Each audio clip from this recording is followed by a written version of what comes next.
নমস্কাৰ বন্ধুসকল, আপোনালোকে চাই আছে ক্ৰিকেট নিউজ। আজি আছে 5 নম্বৰ খেল ছানৰাইজ হায়দৰাবাদ ভাৰ্চেছ ৰাজস্থান ৰয়েলছৰ মাজত। এই খেলখন সন্ধিয়া 7:30 বজাৰ পৰা আৰম্ভ হ'ব। আৰু আমি যদি ক'বলৈ যাওঁ, আগতে ভাৰতৰ ভিতৰত SRH জিকিছে 8টা আৰু RR জিকিছে 7টা। তো দুটাৰ মাজত বেছি পাৰ্থক্য নাই, 50-50 বুলি ক'ব লাগিব। লগতে আমি যদি ক'বলৈ যাওঁ, এই দুটা টিমৰ মেচ উইনিং প্লেয়াৰ বহুত আছে। তাৰে ভিতৰত আমি চাই লওঁ আহক SRHৰ কাই আছে।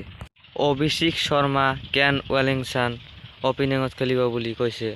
নতুন যোৰা হ'ব, চাব লগা হ'ব। তাৰপিছত নিকোলাছ পুৰাণ আছে, ৰাহুল ত্ৰিপাঠী আছে, উমৰাণ মালিক আছে। উমৰাণ মালিক যোৱা বছৰ ভাল বলিং কৰিছে আৰু এইবাৰো ভাল কৰিব বুলি আশা আছে।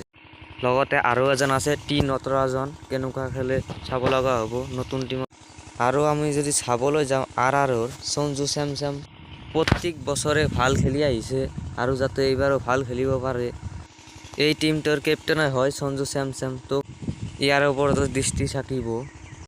লগতে জছ বাটলাৰৰ ওপৰতো দৃষ্টি থাকিব, কেনেকুৱা খেলে। আৰু উজবাণ্ডা চাহাৰৰ ওপৰতো দৃষ্টি থাকিব, কেনেকুৱা খেলিব পাৰে। আৰু লগতে 10 বল্টো কেনেকুৱা খেলে নতুন টিমত চাব লগা হ'ব। আৰু আপোনালোকে ভাবি আছে যে ৰিয়ান পৰাগে চিট পায় নে নাপায়। ৰিয়ান পৰাগে চিট পাব, প্ৰেক্টিছত ভাল খেলি আছে, সেইকাৰণে ৰিয়ান পৰাগ। আমি চাই লওঁ আহক RRৰ প্লেইং 11। প্লেইঙত থাকিব জছ বাটলাৰ আৰু য়াছটি ওছৱাল।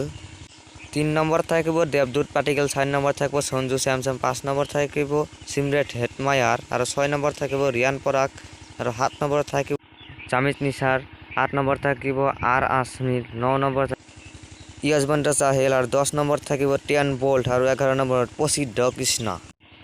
SRHৰ প্লেইং 11ৰ কথা ক'বলৈ গ'লে কেন ৱেলিংছন কেপ্টেইন অপেনিঙত খেলিব।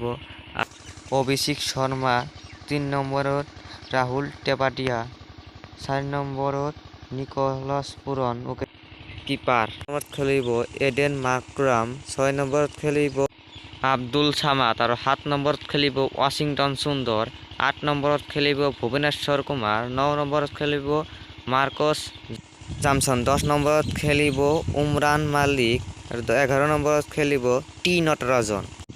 তো ভিডিঅ'টো যদি অলপ ভাল লাগিছে চেনেলটো ছাবস্ক্ৰাইব কৰিব আৰু এটা লাইক কৰিব।